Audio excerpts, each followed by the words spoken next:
Ladies and gentlemen, Centurions Crystal Kane. And this is a figure that Kenner never produced, which I believe she should have been produced, as I believe she was an integral part of the team, which she's the one that sent the weapon systems down to the Centurions. But that age old, boys didn't want girl action figures, which I think is a lie. But anyway, I believe she was an integral part. And 40 years later, I now own a Crystal Cane to go with my Centurions. However, there's two STL files of Crystal here. Fan made. There's not a. She's not an action figure. She's more of a statue figurine. She doesn't move. Uh, this file in particular, she's in four pieces: the torso, legs, hands, and a little pouch. I sculpted the pouch out of epoxy sculpt, but I printed the rest of the figure on my Creality Halo Mage printer.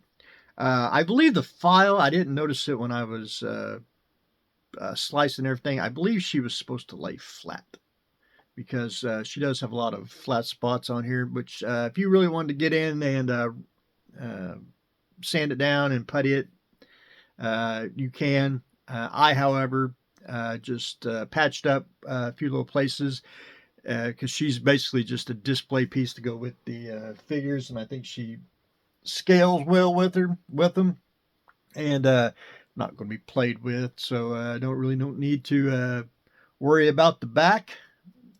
But I did get her painted. I didn't have to sand her at all. I used ABS resin, and there was a couple places I sanded down, a few where the supports are at.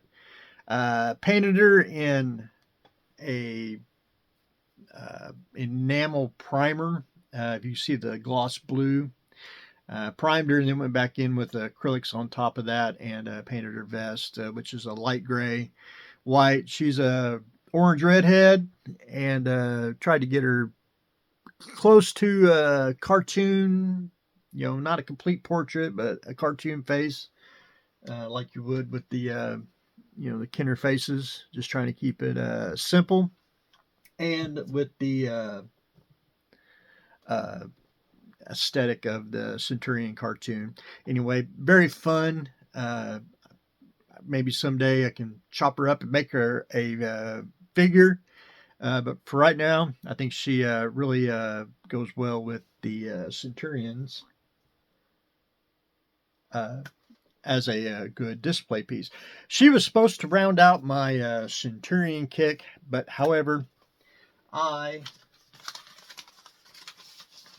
forgot in the show and also in the comics, she does don a Centurion suit, pretty much like Ace McCloud's here. So I do have another Ace coming, and I went ahead and made a mold of Crystal's head there, and I used a 2-part mold putty.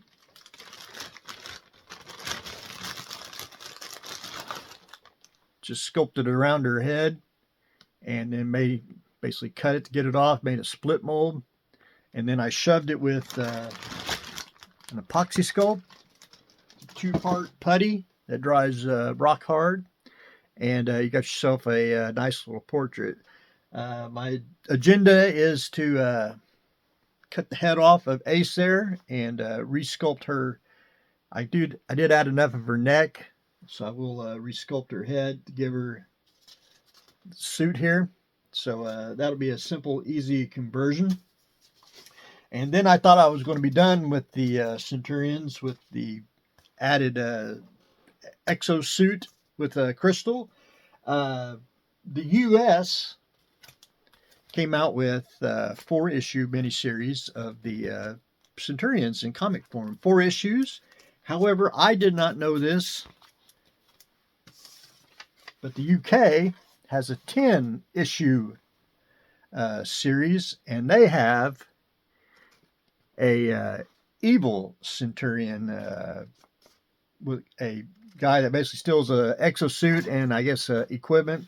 I have yet to read the comics. Can't find them here in the States. Trying to find one in the UK so I can have one for the collection, but I did not know that they did their comic book series, which I do like UK comics, especially like Action Force. I thought they delved in a little deeper, and they did the same thing. So we're going to take a extra Centurion here and try to make Garrett. I call him the evil Centurion. I think he fits well with Dr. Terror and Hacker. So looking forward to doing him. And then that should hopefully round out the Centurions. But anyway, ladies and gentlemen, that's what I got going on today. 3D printed Crystal Kane, and then we're getting ready to start 2 more custom Centurions. So that's what I got going on today. Stay tuned for next exciting episode.